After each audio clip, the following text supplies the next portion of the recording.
Hello, and welcome to our first episode of Voices of the Peace. First and foremost, we'd like to acknowledge that we're filming this show on the traditional territory of the Denizah. And secondly, I'd like to tell you a little bit about the show. With it being our first show, you might see a few things like A, my paper's getting in the way, but B, you're going to see lots more. You see, the show was created as a way to find out more about our town, our community, and the people in it. I get to drive down the street every day and I see things like the Pomeroy Sport Centre, the cultural centre. I get to see a lot of businesses. I get to skate on a lot of rinks and I think, how did that happen? How did that get built? You might play in a sports league. You might be part of a community club. You might go to a park. You might wonder, how did that get here? And that's where Voices of the Peace come in. We're going to find those stories. We're going to find the teams that built those things and the people who shaped our town. We want to find out what happened so that we can truly celebrate the stories that make up our community. We've partnered with Urban Systems, who've built vibrant communities, and North River Midstream, who know that with the right players and a great community, we can do this. My name is Ted Sloan, and welcome to Voices of the Peace.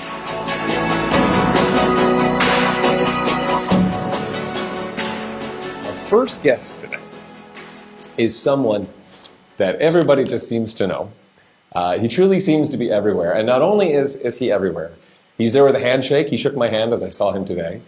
He's there with a smile, and you'll know him because he always brings a certain amount of wonderful calm everywhere he goes. And it's probably that calm and that presence that has helped turn our city into the event capital it is, and much more.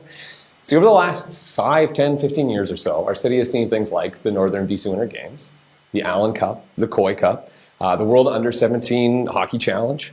You've also seen that our senior flyers in that same time, and even longer, they've done amazing things. I mean, I remember watching the Allan Cup. I remember hearing about the Koi Cup. And I've watched the senior flyers draw our community together. I've seen them inspire a generation of younger players. And they've given us events, stories, and so much more. And so I'm really excited. Our first guest, the person who's been there, the person who's basically, every time I go to volunteer, I notice his name is up at the top of the list. It is the one and the only Mr. Paul and Nostrand. Paul, I'm just really excited. How are you, man? Fine. Thank you, Ted.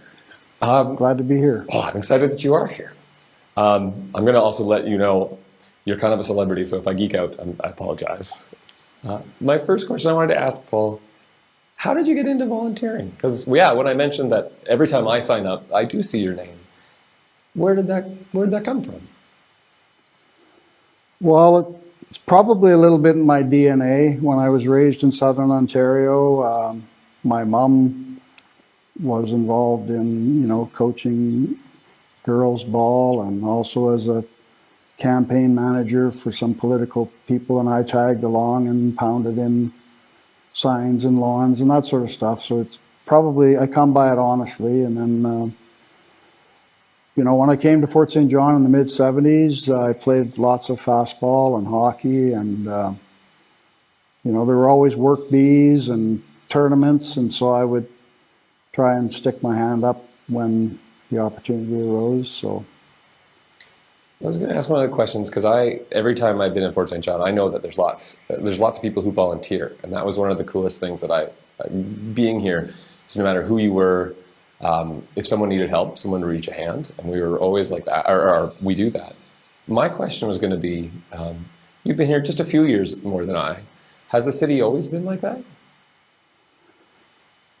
Well, I think in recent years there have been some more big, high-profile events come to town that perhaps, weren't around in the 70s. I mean, I know Fort St. John for years had a rodeo that was a huge event, and Muckluck Rendezvous and things like that, and those were big events, but I don't know of too many major provincial championships and national championships in those times. So I would say that as the city grew, those opportunities grew, and and I was fortunate to be a part of some of those. So, well, I think one of the first places I met you, and we've talked a little bit about off camera. I was in grade 12 in 2007 when the Northern BC Winter Games were in town. Can you speak a little bit about how it was to be a part of that and how to organize that, and maybe some stories behind the scenes that maybe people wouldn't know. Well, in 2007, a lady by the name of Patty Murray, who worked for the city,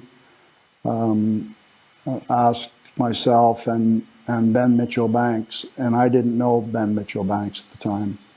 He was working with the Ministry of Environment, and asked us if we would be interested in being co-presidents of the Northern BC Winter Games. And I got to know Patty prior to that because I was involved in the Pee Wee AAA provincials in 2004, and she had been involved in kids sport, and we raised a bit of money for kids sport. So that's kind of the connection there. But I didn't know Ben from Adam, and we just nodded at each other and said, "Yeah, we'll give it a go," and away we went. And that was kind of the first, big. The Pee Wee AAA provincials were a sizable event too, but that was the first one with 1,000 or 1,200 kids. That was a big deal. Yeah. When we were talking about at that point, everyone was billeted as well. That's right. That's a lot to organize, just that on by itself. And so many, had never been involved in an event like that before, but so many people I talked to who had participated in Northern BC Winter Games in their childhood talked about how billeting was so cool. They had lifelong friendships with some of the kids they billeted with and the billet parents, and just thought it was fantastic. It's a little less heard of nowadays for all the obvious reasons of things that can go wrong, but it was terrific at the time. And we had to screen people, of course, very carefully, but it was, as I said earlier, it was just one of the things that many people alluded to. And you talk to hockey players nowadays who are lifelong friends with their billet parents and their billet brothers and sisters, and so it's a lot of fun. I remember that because I went to the Northern BC Winter Games, and there's a family in Dawson that I'm still friends with because I stayed at their house, they fed me. Yeah.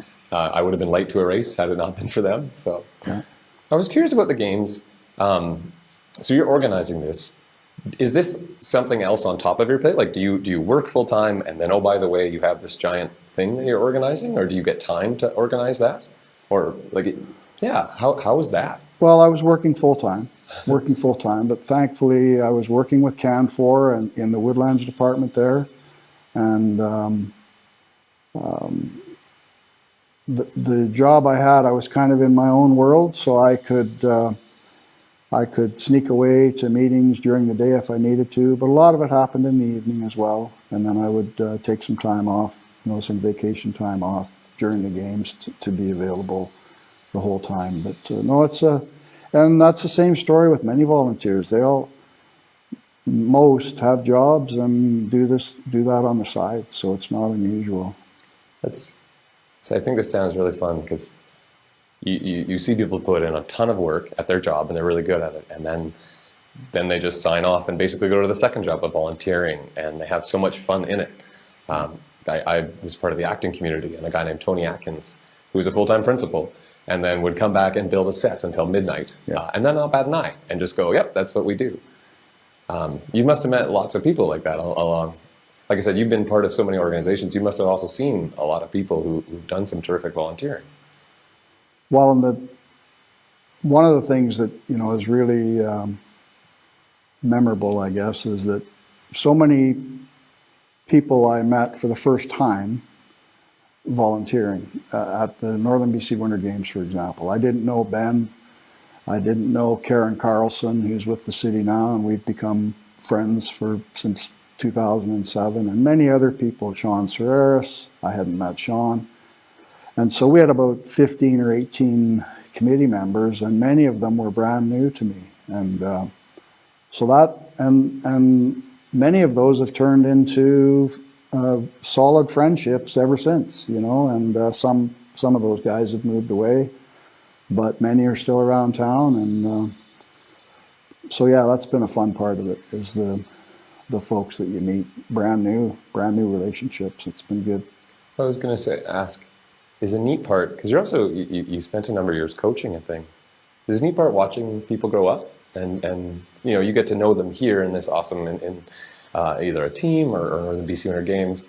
Some of the names you're saying, though, I'm like, oh, I know them, and for a little bit later, because now they're big people in my life. Is that kind of neat to watch people grow and develop, I guess? Well, it really is. And I've done some coaching, not a lot. I coached in minor hockey in the late 80s for a while before I had kids, and then I coached my son for a while. And so, yeah, it's fun to see, bump into some of those kids around town and, hi, Mr. Van Nostrand. No, I'm not a mister. I'm just Paul, and yeah, that's always fun. I was going to ask about that, because I call you Mr. Van Nostrand, because that's how I first knew you. Is it strange to hear, hey, Mr. Van Nostrand, or like, is that the Mr. before that? Do you look for your dad, or is that, what's it like being, because I think I'm not the only one who calls you that. Well, I get it. I understand. I call several people Mr., even though I'm kind of almost the same age as some of them, just because it's, to me, they've kind of always been a Mr. or a Mrs., and away you go. So it's, now that I'm a teacher and people call me Mr. Sloan, it's a bit strange. It's a neat continuation of like, oh yeah, that's where I am. I want to talk about the Pee Wee tournament that you talked a tiny bit about. What was that like, organizing the AAA Pee Wee tournament? It was very fun. It was one of the first fairly big events that I was involved in, and I was manager of the Ross H. McLean Pee Wee hockey team at the time, and it was our turn. I mean, the hosts rotate around the various districts in British Columbia, the 8 districts, and so it was Fort St. John's turn to host the Pee Wee AAA provincials, and so we grabbed a hold of that. And just to back up a little bit, in 2002, I believe, the midget AAA team had hosted provincials, and I watched every game there, and they did such a fantastic job. Mike Waberski and Pam Okranik, rest her soul, and others. And so when we were given the opportunity to host in the Pee Wees in 2004, I got a hold of Pam and others, and man, what you guys did a few years ago was great. And so we kind of modeled our provincial after what they had done, a lot of the same things. But it was terrific. In Fort St. John, I've always said that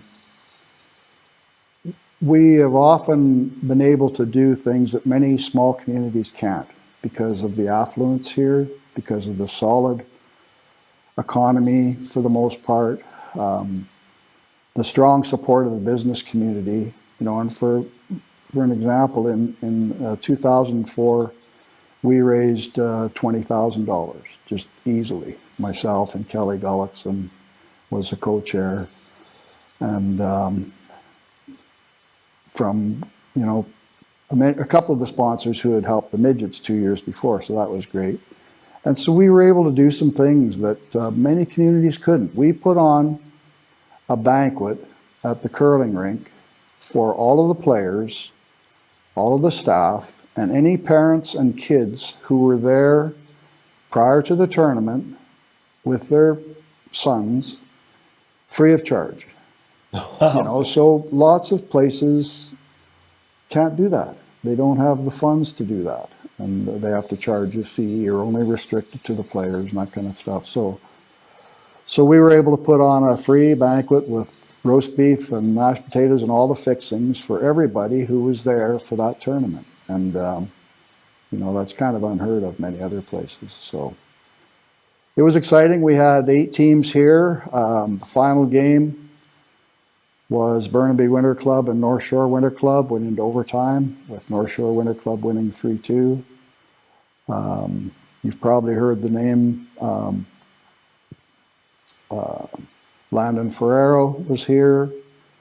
Evander Kane, who's in the newspaper a little bit Yeah. these days. He's having some indiscretions in his world, but he was here, and I remember distinctly sitting in the end of the North Peace Arena, shooting the breeze with his dad in 2004. And so a couple of players who went on to bigger and better things were in this Pee Wee tournament here. So it was very fun.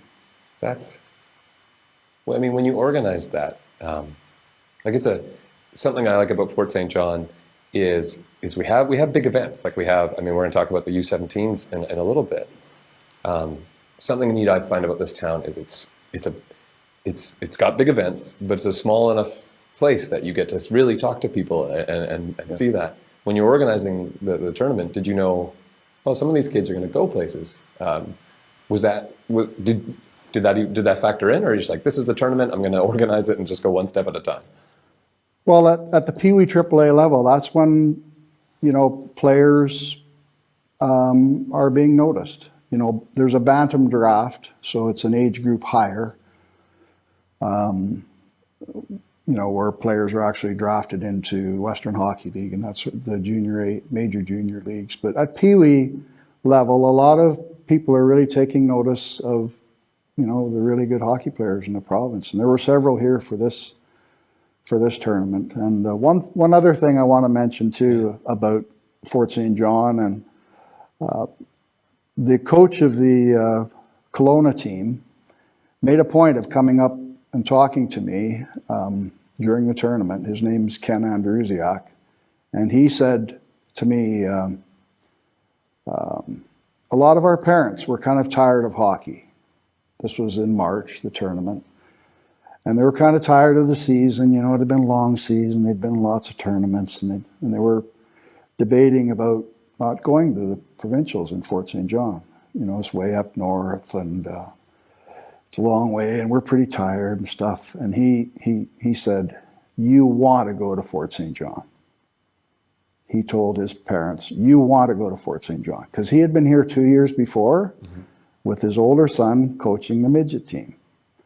You want to go to Fort St. John because they put on a terrific thing. And Carolyn Krause was the host for that team, and he raved about Carolyn Krause and all the great things that she organized for that team. So that's just one of the things, and Fort St. John has a history of that, you want to go to Fort St. John. That's true. I can think of even just, I volunteered at the Winter Games lately, and it was neat to have the organizers come up and go, this is a cool town. You guys, you do things a little differently up here. Yeah. That's a really good point. Well, when you hosted the U17s,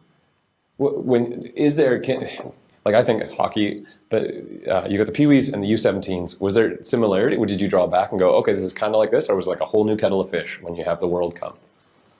It's pretty new kettle of fish. I mean, the Pee Wee AAA provincials, there are protocols to follow set out by BC Hockey, and there are things you've got to do, and systems in place and that sort of stuff, which is great. Same with any big event, Northern BC Winter Games, the same thing. But this is a Hockey Canada event, and it's a big deal. And it is, I talk about, Pee Wees being recognized. This is the age group where these kids, after they, the year after they play in the U17 hockey tournament, they're drafted into the NHL. Some of them are. Many of them are. So it's a big deal. And so it's very well put together by Hockey Canada. There's lots of protocols to follow and ways that things are expected to be done. And so it was different, but very, very good, and quite a learning experience. Yeah. Just on a question, it's fun hearing you talk about the hockey and the kids, because it's very evident how much fun you have being part of it. So thank you, because that's really neat. We get to benefit from it. What was the team like for the U17? I mean, you're right, together over the protocols and things, but as a local community, what were some of the stories behind the scenes of? Because I went to the games and I was so excited, but I know there's probably a million people behind there, making sure that the puck was dropped, making sure the players were at the right places, making sure that like there, you must have been part of an army. Well, we had a terrific army, and one of the other things great about any of the committees I've been involved in is the folks, and I'll mention some of the names later on, and I know I'll forget some, or not forget some, I'll omit some, but they've never been satisfied with that's good enough. You know, it's got to be, we want it to be the best, you know, and the U17 opportunity arose, and everybody on our host committee just wanted it to be the best. And so basically, you know, I don't want to sound too cliche, but no stone left unturned. You know, we want to make sure that when people come to Fort St. John and they play in our arena, and, you know, the U17 was a different kind of an event. It was half the games were in Dawson Creek and half here, and we had 4 teams here that we catered to, and and lots of favorable reports post tournament about how much they enjoyed Fort St. John. So it's you can't. That's all you need. It's just to have somebody saying, "Yeah, it was great here, and maybe we'll come back someday." So, and they did. And we did 2 years later. 2 years later, so it was awesome.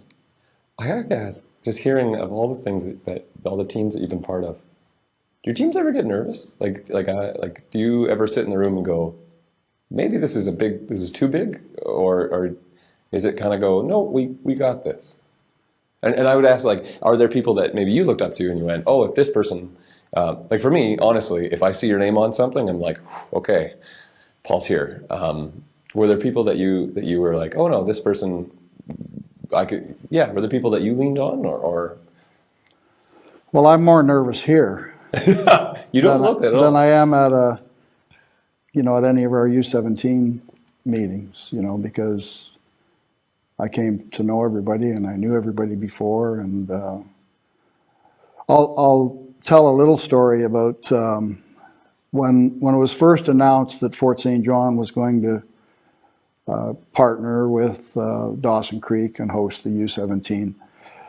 I remember Ross DeBoer was with the city and Wally Ferris with the city at the time, and they told me that they were a little nervous about how this is going to go. Like, how's it going to go? And so Ross came to the very first host committee meeting, and we had myself and Lee Hartman. Lee was the first call I made when I was asked about the U17 tournament. And we'd put together a committee of people. Some had been involved in the Allan Cup, some had been involved in provincials with Lee, and we put together a committee, and we had our first meeting. And Ross told me afterwards, after we got going, he told Wally, he said, no, we're golden. Because we had people like Lee and Gayle Weaver and Bob Slater and Kathy Fast, and on and on and on it goes. And we had it under control, and he knew that. But they didn't at first. But so we have a lot of solid people here. Like, we have a lot of cool, calm heads. And I don't know if it's because, I don't know if it's a mixture of the energy sector, the agriculture sector, and just being here, that maybe part of Fort St. John is we never know what's going to happen, so we can deal with anything. We don't seem unfazed. But yeah, we do have, when it comes to let's do something, I don't think I've really met too many people who haven't gone, oh, we can't do that. People just go, okay, let's try this. Yeah. As I say, with the Allan Cup, and also anytime if you're like, we're not done talking about there's stories, please cut me off, because I don't know the stories and you do. How involved? I read that you were, like, I remember reading you about the Allan Cup and the Senior Flyers. How did you get connected with the Senior Flyers or the Flyer organization? Well, in 2007, following the Northern BC Winter Games, some of the and I enjoyed watching the Flyers, and I played a little bit in the 70s and enjoyed watching them later on. And after the team had been resurrected in 2005, because they had about a 6 or 7 year period where there were no Flyers, like we're going through right now, unfortunately, just for a number of reasons. So in 2007, after, and I knew a lot of people in involved with the Flyers. I'd been asked to perhaps come on board and help host the 2008 Savage Cup, which is the BC Hockey Senior AAA Championship, and the Flyers were now AAA. That's the highest level in senior hockey, and so I came on board as a director, and wanted to help organize that. And one thing led to another. The vice president retired, and the president moved out of town, all within about a year. And so here's me with my acting handle of vice president, and I just rolled into being the president, and kind of have been that way since. So lots of good times, lots of sad times, like right now, where we haven't been able to get a team going. But the Allan Cup was terrific. The Allan Cup is the oldest hockey trophy in Canada. It's older than the Stanley Cup. It's like, I forget what it is now. In 2010, we hosted the 102nd. Wow. So it's, we were supposed to host it in 2011. That in the rotation around the country goes from Quebec to Ontario and Maritimes and just whoever rotated around. But Quebec wasn't going to have a team in 2010, so Hockey Canada asked us if we could bump ours up a little bit, and so we said we would, and away we went. So, how long does it take, like, just thinking of that, from Hockey Canada asking you to first puck drop, how long does that kind of thing last, or the planning? Well, our timeline was shorter than most because we learned in August that they wanted to bump us up for the tournament in April. That's not a lot of time at all. No, it isn't. And most teams would have a full year or year and a half they would know well in advance. I think it had been awarded to Quebec, and then with Quebec not having a team, then they went to the next station, and that was us. So it was faster than, but there were a number of projects that were proposed and took place in the North Peace Arena. The city was terrific. All the mayor and council of the day just so supportive of that, and we put it all together. And we won it. So doesn't get any better than that. No, that was a very sweet thing. Yeah. I just hearing how you got to the top of the Flyers. Did you know that eventually you were going to host the Allan Cup, or was this just one of the surprises that came with the job? Well, we knew that it would probably come around to us. We didn't know. In 2008, I don't think we knew what year it might be, okay. As I recall. But not long after that, we knew that we would be able to, or BC would be hosting it. And so we were the new kids in the block, and Powell River had hosted it many times before, and so there was a very good chance that Fort St. John was going to host it. So, but yeah, it was a condensed period to put it all together. But there again, we had Carmen Monroe was a co-chair with me. Her husband played in the Flyers, and Carmen is a workaholic, like just did everything, just terrific volunteer. And then we had a terrific host committee of volunteers and fundraisers and people, as I said before, people willing to, it's not good enough. Or just good enough isn't good enough. Yeah. It's got to be better than that. So, we did. But I've got a few questions, but one of them, I remember, there's a few things where I remember. Like I remember Sidney Crosby scoring the Olympic goal, but one of the memories was I remember the Flyers winning the Allan Cup, and I remember listening and seeing. I'd be curious to say, do you remember that, or was it all kind of a blur? Because you were probably doing lots of things too. Do you have a favorite memory from that, or? There are lots, but I often have said that. There are a lot of great memories and lots of great people, and I've told Ryan Carter this, when he scored the third goal in the third period to put us up 3-1, I've never heard the building that loud before. because everybody knew, hey, we got this now. Because it was 2-1 up till then. And yeah, so it was fantastic. So that was probably, that's the one that, you know, kind of sticks in my head a bit. But all the post-game ceremonies and stuff, it was a lot of fun. And yeah, lots of memories. And I still, you know, I'll be in the grocery store, Canadian Tire, and somebody go, man, that Allan Cup was sure good, you know, and it's true. And for the longest time, people who were there, Rod Fontaine, rest his soul, Mr. Hockey of Fort St. John, he told me often that was the best amateur hockey he'd ever watched, ever.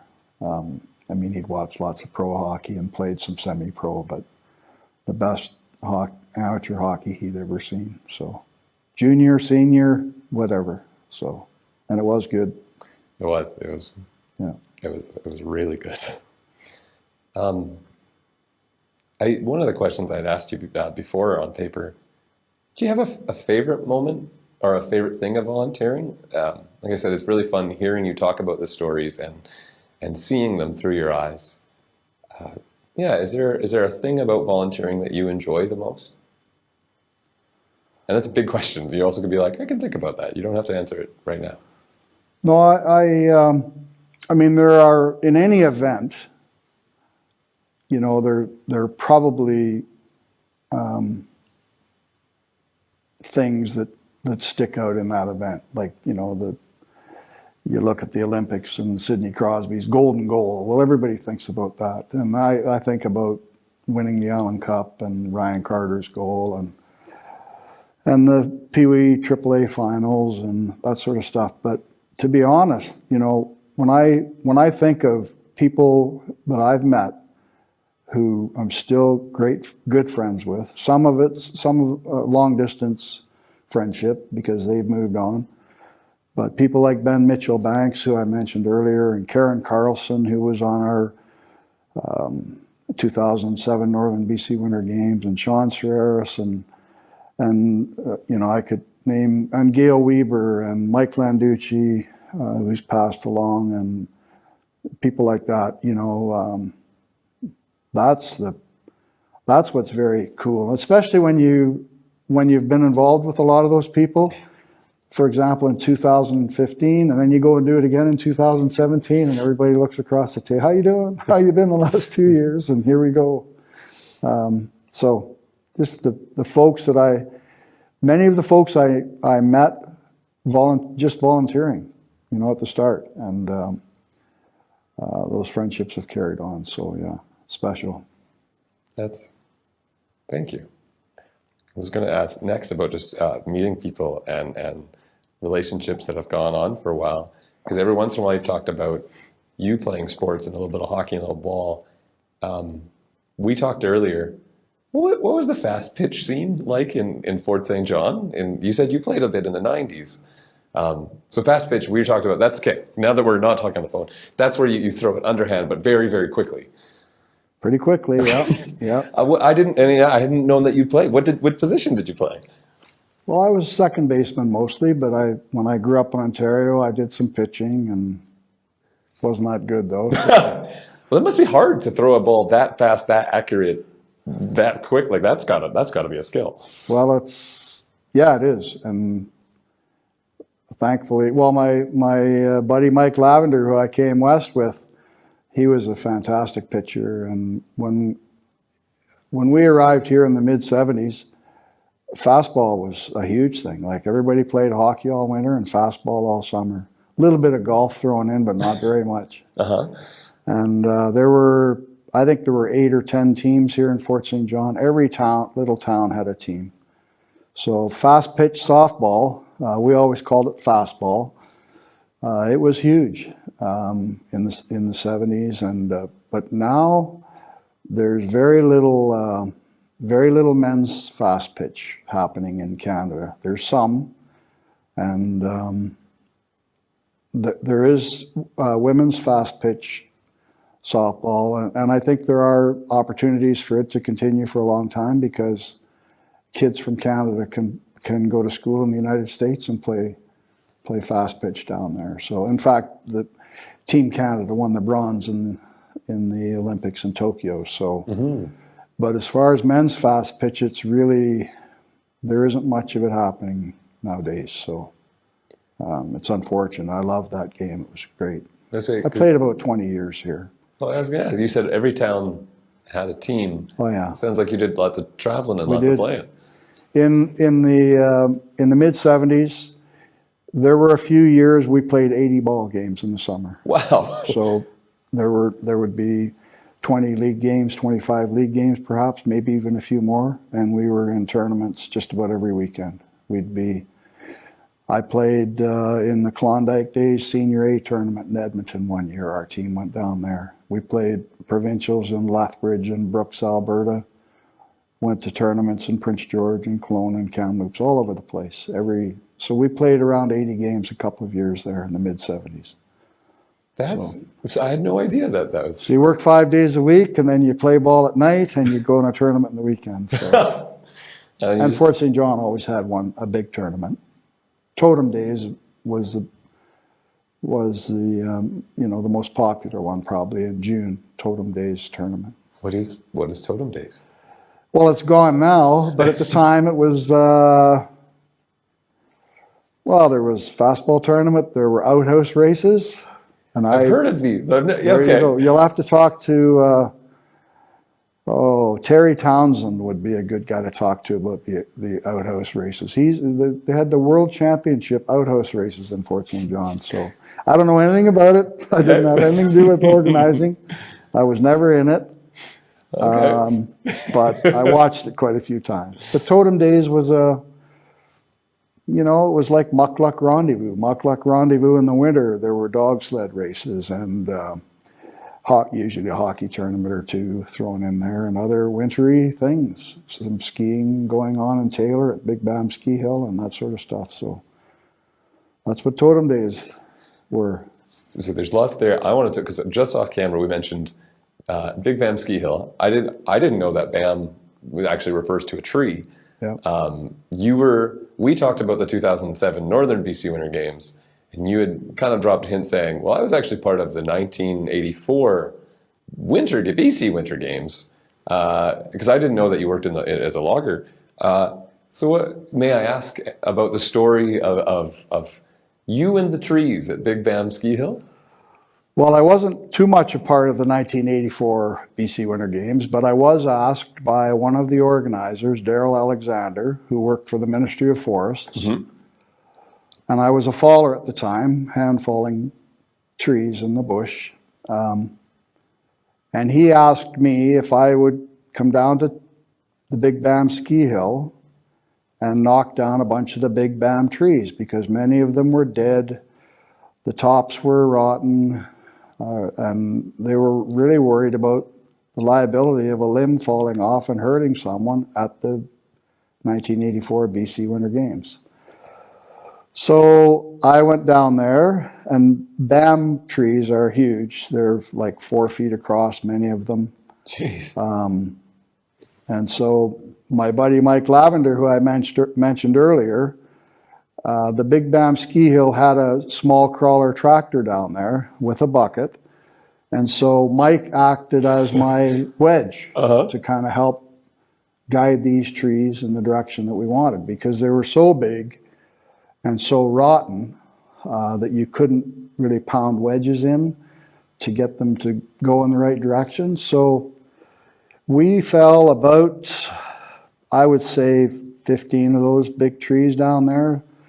And I left a couple near power lines and buildings that I didn't want to touch. I said, BC Hydro better come and dive into these from the top down. But we fell those Big Bam trees at the Big Bam Ski Hill in 1983, I guess it was, fall of 83. That's my claim to fame, knocking down all those trees. And I didn't do anything else with the Winter Games, but you I I fell in trees before, but little ones, so I can't imagine this big, giant 4-foot tree just toppling over. Yeah, and they were, but we had a good system with my buddy Mike running he could apply a bit of pressure up high gently. You got to be careful with those big trees, and I would do the notching and the back cut, and away they went. So we got out of it unscathed. Didn't wreck anything and didn't hurt ourselves, so it was good. I said, when you said there was a tractor, I had visions of being like, well, I stood in the bucket and cut and been like, oh no, but no, that's there was much safer than that. Yeah. I had no, like I said, I had no idea that's even, like I knew of Big Bam. I was mentioning to you, I saw the lodge, and then someone said there was a ski hill, and I went, there was a ski hill here? So it's been neat to see it come back. Yeah. You must have seen some way, like, it's neat hearing, like, I never knew about Totem Days, but now I know about the Winterfest. And so, yeah, our town has some neat ways. You're saying the senior flyers, then now the senior flyers are coming back, and they'll hopefully come back. Yeah. You've seen a lot of history in this town. Yeah, I've seen quite a bit. Not a pioneer yet. No. But, and I apologize. For those of you who are watching, I asked Paul, I said, I'm looking for pioneers of the peace. And Paul very graciously went, okay. I know that I had a bunch of questions that I wanted to ask you. Is there one that we talked a tiny bit, because you're not quite a pioneer. You've mentioned a lot of names, a lot of people who've done lots of stuff. Are there some names that we should make sure that we mention of people who have really built things in the city that you know of, that you're like, oh, we haven't talked about this person yet, we should? Or have we, because we did cover quite a few, but I want to make sure that, we get everyone you'd like. well, there are a few names that come to mind that, and I wouldn't say they're pioneers, but these folks were involved in many or all the ones I was involved in, plus a bunch of others. And so prime example of that is Gayle Weaver. Gayle was on the Allan Cup host committee. She was on the 2 under-17 committees. Plus she is a Skate Canada senior representative for figure skating and has been forever. And so she's a person who comes to mind in her volunteer. You know, and Gayle's the type of person, I can remember, there are a few others, getting a hold, oh, I hear this event's coming to town again. Yeah, let me know if you need me. Not me.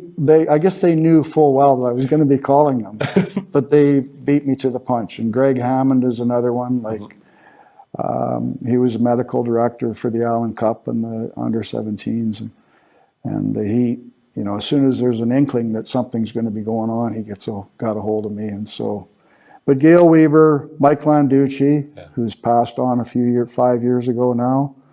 Ever since he came into town, he was heavily involved in ball, minor ball, fastball, organizing officials, and then hockey, of course. And he was the 3 hockey events that I was involved in. You know, he was in charge of the officials, and so he would liaise with the BC hockey people or with the Hockey Canada people. And just his lot in life was to look after officials and make sure everything was good. And that was, you know, and he was terrific. And another lady who comes to mind, and I won't dare ever call her a pioneer, but Trudy Alexander. You know, she has been around. When I coached a few years in the 80s, before I had kids, Trudy was involved in minor hockey and had been for a few years before that. And so I would venture to say that there's not one hockey event, and hockey's huge in Fort St. John. It's not the only thing, but it is pretty big.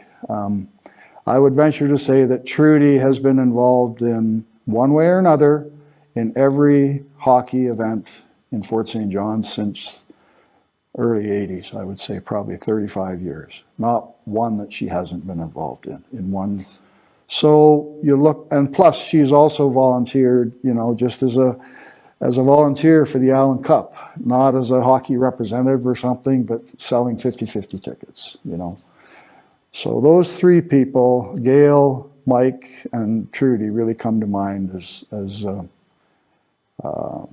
people who really just loved volunteering, Well, and it's neat that you say we were talking about 50-50 tickets, because I've got the chance to run into those three. It's neat that you point out those three and others in this town, and even yourself. You might be the president of the association, or you might be one of the chairs of the event. But what's really neat is watching those people go, oh, you need someone to sweep the floor? I'll do that as well. Like the people are really good at, like you kind of said, not just good enough. That's not, no, there's a whole, we're gonna make it work, because that's what you just do. Yeah. And the other thing too, Ted, is, my son always uses the term details, like looking after details. And I've thought about that a lot, and I've talked about that with Lee Hartman recently, about how good our committees were at taking care of details. Oh, gee, we should have thought of that, or gee, we should have done that. Make sure that the details are taken care of, and so you're right. If during committee meetings, people would often say, well, what do you think about this? Or what do you think about that? Or gee, we should do this, And just anything that could be done to make it better, and that was, as I said, it wasn't okay to be good enough. It had to be better than good enough. Well, and something, as I get older, I really appreciate looking at, I wouldn't say you're old enough to be my dad, but you're maybe my cool uncle. I look at the committees that you've been part of, and it's neat because you guys think of everything. And I've never seen someone just stand and go, I did that. The older and older I get, the more and more I realize that if you're on a committee, at the end of the day, it doesn't matter who did it, it's that it got done. Yeah. And that's looking up at the committees you've been part of, and just this town. That's such a neat thing, is knowing, like I got to play I got to go to the BC Winter Game, the Northern BC Winter Games. Someone found me a bill at home. Someone did that, and I don't know who, but I know that I got to say thank you. Thank you for part of that, because this town is really good. I've been part of tournaments where I needed something, and someone's already thought of that. It's like you have a great group of parents that are just looking after everyone, going, "Yep, cool, got that." It's really neat. Yeah, and our town has been famous for that. Really, just a lot of different things go into the mix. As I mentioned earlier, a general affluence here that we might not see in all the towns in BC. We're very fortunate, and a very giving business community who time and time again, will, when you stumble through the door, they'll help you out. And then the volunteers. And what really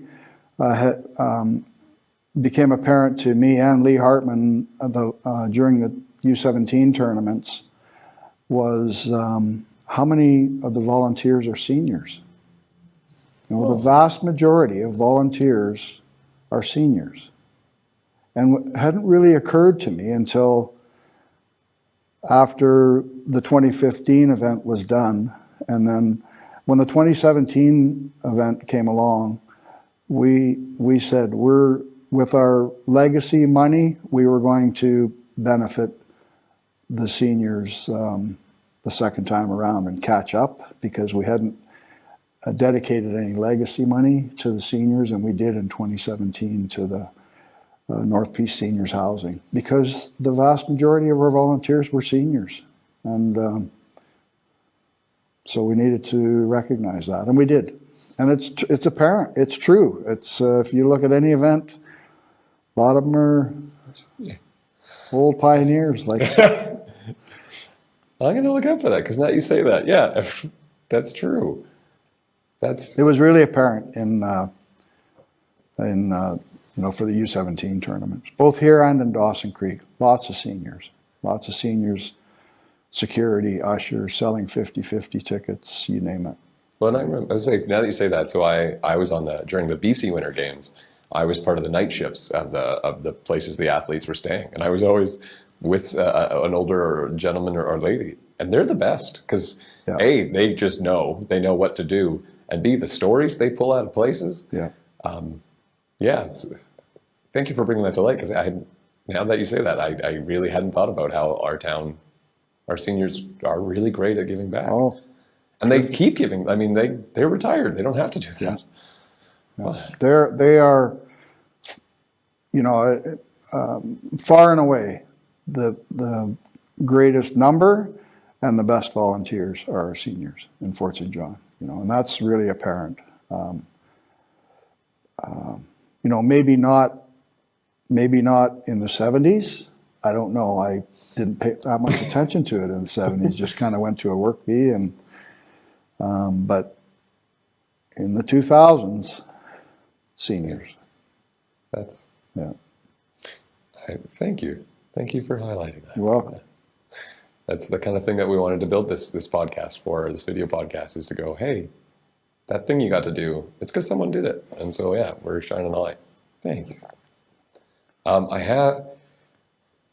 want to talk a bit about fast pitch again, just one more time. Is there is there stories that we're missing that you're like, oh yeah, by the way, this happened in fast pitch? Or was there a rivalry that we used to have? Or was there, because this is a world I know nothing about. Just thinking of places like Dawson and places like Grand Prairie and all the little towns. Was there a team that you're like, when we go there, it's not, no love lost? What was it like? There was a lot of that.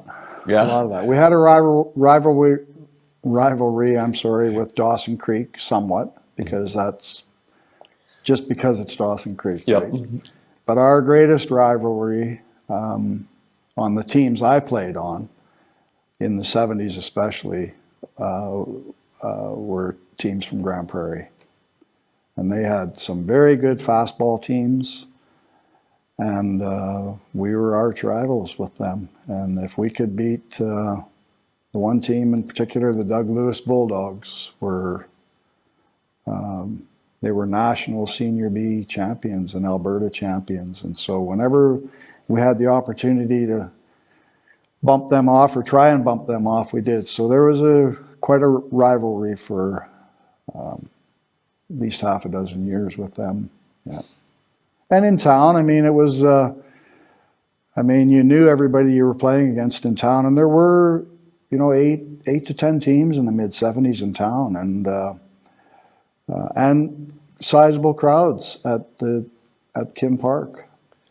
There's going to be an outdoor rink there soon. Yeah. But that's where we played fastball. It was right there in that diamond that was taken down. So. Wow. Yeah. So a lot of memories went away the way of the excavators, but that's okay. I think the outdoor rink's going to be terrific, and there's no men's fastball anymore, so it's a better use of the property than it is. So.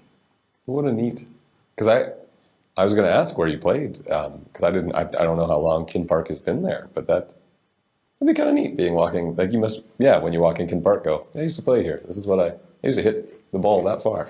Yeah, and there were a few bleachers, but a lot of people pulled their cars up and just drove up to the fence and just sat watching the ball game from their car. That'd be terrific. Through the fence. Oh yeah, it was, we had, I don't want to exaggerate, but there were many games we played, and especially playoff games, where there'd be 300 or 400 people down there at Kin Park Diamond watching fastball. Well, and I don't want to say Fort St. John is a tiny town, but today, if 300 or 400 people showed up at an event, that's a lot of people. Yeah. That must have been like the town happening. It was awesome. The games there was play-by-play by the radio station for years. Really? I was talking about that with somebody here the other day. And I know from my beginnings here in the mid-70s until at least the early 80s, there was play-by-play by the radio station of fastball. Yeah. And, I know who I was talking to. A friend of mine lives in Calgary, and I played ball with. We were talking about Jim Hewson. Okay. Jim Hewson, and he's a little bit before my time. I have met Jim, but my friend Alec Wick in Calgary, we were talking about Jim Hewson and how, of course, he did play-by-play for the Golden Hawks and Huskies, some through the radio station, but he also did play-by-play at the Ball Diamond, which I didn't know until today. That's really, I didn't, because I knew he was here, but I Yeah. didn't even realize that's kind of where he could, not necessarily cut his teeth, but he was definitely practicing at a young age there. Yep, yeah, he was. So he's just recently retired, and I sent him an email today. I said, congratulations, and I don't know him very well. I've met him twice maybe, and congratulations on your retirement. I'm going to miss your distinguished voice, you know, and it is. He has a very distinguished voice for hockey. And that was so neat. I think during the Allan Cup, didn't he? He gave a couple or at least one shout out, I think. Oh, he did. He and Don Cherry gave a shout out. Yeah. Yeah. That was a neat, that's us to hear, because when I worked on radio, I wanted to be Jim Hewson. So to hear him go, Fort St. John, I was like, this is so exciting. Big shout out to the Fort St. John Flyers that won the Allan Cup, yeah. And the other thing he did, and you've probably seen that video about the rivalry between Fort St. John and Dawson Creek. No. Oh, I'm going to send you that. Please do. Yeah, it'll make your day. The Rolodex of people you've met is quite impressive. That's been fun. It sounds like it. It just sounds like when you write your book, I will love to read it. I'm curious. And we talked about the AAA tournament. Talked about the Northern BC Winter Games. We talked about the U17. We've talked about fast pitch. We talked about a little bit about logging. Did you have any idea that, let's say the world comes to Fort St. John again, your name is going to come up? Do you have any idea that you would be helping to organize some world-class events? Was that ever on the list, or is it just you just put your name down wherever it needed to go? Yeah, it just kind of happened, actually. I think of course, I'd been involved with the Northern BC Winter Games, and then the Flyers Savage Cups, and then the Allan Cup, and so they just kind of happened. I mean, I didn't have aspirations to, be co-chair of the Allan Cup host committee ever, but it just evolved into that, and then the U17 tournaments. I was at my son Michael's convocation in Kelowna in the summer of 2015. And Barry Raynard called me, and he's a Hockey Canada director, and he was working with the city in Dawson, and they were going to be looking to host the 2015 Under-17 tournament. And he got my name from Rick Walters, who they were good friends with the Tracker Midget team in its initial stages, and I didn't know Barry from a hill of beans, and he said, we're thinking about doing this and wondering if you could get a committee together, and maybe Fort St. John and Dawson Creek would host this together. And this was in the summer of 2015. I thought, well, I could probably get something going here and give it a go. And as soon as I hung up, I called Hartman.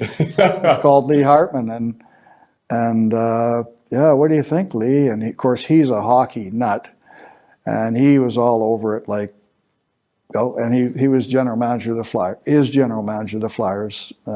So we had a close working relationship, and we want to do this, and so that's kind of where it went. And so when I got back, we got together and made a bunch of calls and got a committee together, and then that's where Ross sat in on the meeting and saw what was happening and what was going on and all the people that were there and how experienced they were and how gung-ho they were, and he said, we're golden. So, but it's never been an aspiration of mine. It just sort of kind of rolled. And then once you get involved in a few events, then of course people know who you are, and you say, hey, Paul, would you be interested in doing this? And sometimes I've said no, but not too often. So, Well, it's been nice to see you relax as well, though I can't imagine. I was talking before and said, I don't actually know what you do. And you were saying, oh, I'm semi-retired, but I swear with the amount of things you do, you probably put more hours in a day than most people who are not semi-retired but have full jobs. So thank you for that. thank you. You're welcome. I think I said we're going to keep you for 20 to 30 minutes, and I have no idea what the time is, but I can assume that it's only more. I wanted to, before we sign off and things, I wanted to say thank you because you're our first guest, and also, as a young person in this town, like I said, when I looked up and saw you, I know it was going to be okay, and also, like today, you shook my hand, and you got to know everybody in this room. You're just a true gentleman, so thank you for helping people like me learn about that. Thank you. Appreciate it very much. Is there anything, we were mentioning a couple names that we may have missed or anything like that, and I'm sure tonight, as soon as we sign off, you're going to go, oh, I should have said that. I think I've asked most of the questions, all the questions I did. Anything that we're missing? Or should we can always tag it on later and go, and here's the missing bit, but how are you feeling about it? No, I feel good. And as you said, probably when I hop in my truck and head home, I'm going, oh man, I should have. But I mean, I've been involved with very fortunate to be involved with so many people in getting some of these events going, and they all know who they are, and they're just terrific. They're terrific, and many of them, as I'd mentioned earlier, I'd met for the first time joining a committee.